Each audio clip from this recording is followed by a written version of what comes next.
Assalamualaikum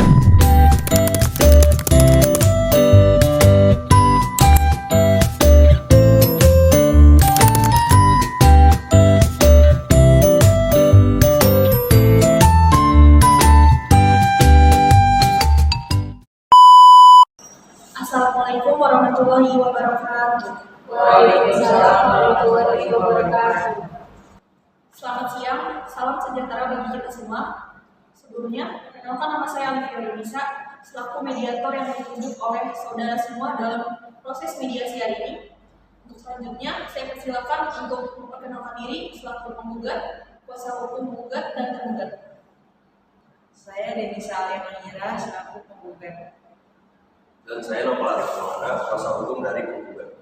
Saya Rafael Nafi'a, kuasa hukum dari Sejahtera. Baik, di sini peran saya hanya sebagai mediator yang akan membantu para pihak dengan cara tidak memutus atau memaksakan pandangan atau penyampaiannya atas masalah-masalah yang ada selama proses mediasi berlangsung. Nah, selanjutnya, selama proses mediasi berlangsung, saya meminta kepada saudara-saudari untuk mematikan atau menonaktifkan alat komunikasi seperti ponsel yang sekiranya akan mengganggu proses berlangsungnya mediasi. Bisa dipahami? Bisa. Baik, selanjutnya para kuasa hukum bisa menyerahkan surat kuasanya.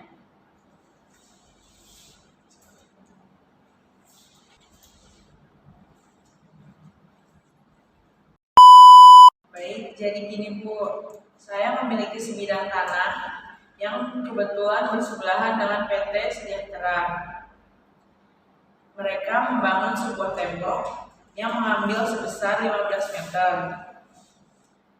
Dalam hal ini saya merasa keberatan dan dirugikan atas tindakan dari PT Sejahtera tersebut. Baik, bagaimana penjelasan dari pihak tergugat? Baik, jadi gini Bu, perusahaan kami sudah didirikan sejak tahun 1999 untuk permasalahan ini. Nah, perusahaan kami juga sudah meminta izin kepada almarhum ayah beliau dan saya sudah meminta untuk memakai tanahnya seluas 15 meter. Terus apakah ada bukti tulisan atau bukti lainnya? Tidak ada Bu, karena kami waktu itu kejadiannya melalui secara lisan. Lalu bagaimana tanggapan dari kuasa hukum penggugat? Kalau menurut saya pribadi, waktu itu pihak kami beserta anggota melakukan pengukuran tanah di area tersebut. Dan ternyata setelah diukur, tanah tersebut berkurang 15 meter. Dan menurut saya tindakan tersebut yang dilakukan PT Sejahtera telah melanggar hak milik dari klien saya, berupa pengambilan tanah seluas 15 meter, dan menurut saya itu suatu tindakan yang dirasa merugikan dan ilegal. Sebentar, kami tadi mengatakan ilegal. Di sini kami sudah meminta izin kepada ayah beliau untuk memakai tanahnya seluas 15 meter. Apakah itu bisa dikatakan ilegal? Tapi kalau menurut saya, suatu dokumen yang dikatakan resmi atau legal itu adalah berupa dokumen yang disepakati oleh kedua pihak.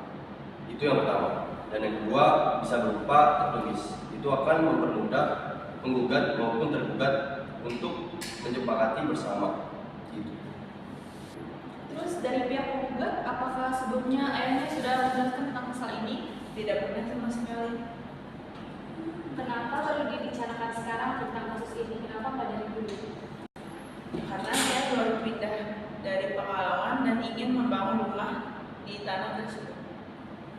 Baik, jadi sesuai dengan sertifikat tanah penggugat memang benar. Itu berupa 1 hektar dan berkurang 15 meter dan digunakan oleh pembangunan tembok oleh PT Sejahtera. Tapi sudah menyatakan izin kepada ayah beliau dan disetujuinya. Untuk selanjutnya baiknya diselesaikan lewat pengadilan negeri atau kekeluargaan saja. Maaf, sebisa mungkin kasus ini diselesaikan secara kekeluargaan atau semisal ada ganti rugi, nanti kita akan proses. Setuju. Baik, menurut saya juga lebih baik diselesaikan dengan cara kekeluargaan saja dan tidak naik ke ranah pengadilan. Bagaimana dengan nominal ganti ruginya itu sendiri? Saya ingin saja dengan keputusan nanti. Iya, baik, kesimpulan dari mediasi hari ini berarti dapat saya simpulkan yang pertama, yaitu PT Sejahtera bersedia mengganti rugi kepada pihak penggugat sesuai dengan kesepakatan bersama. Dan yang kedua, sertifikat tanah penggugat akan disesuaikan dengan ukuran tanah yang sekarang. Bisa dimengerti? Bisa. Ya, dengan keputusan yang saya sampaikan tadi dan keputusan bersama di antara kedua belah pihak, menyatakan untuk menutup kasus ini. Bisa diterima? Bisa. Baik, untuk kedua belah pihak silakan berjabat tangan dengan tanda persetujuan.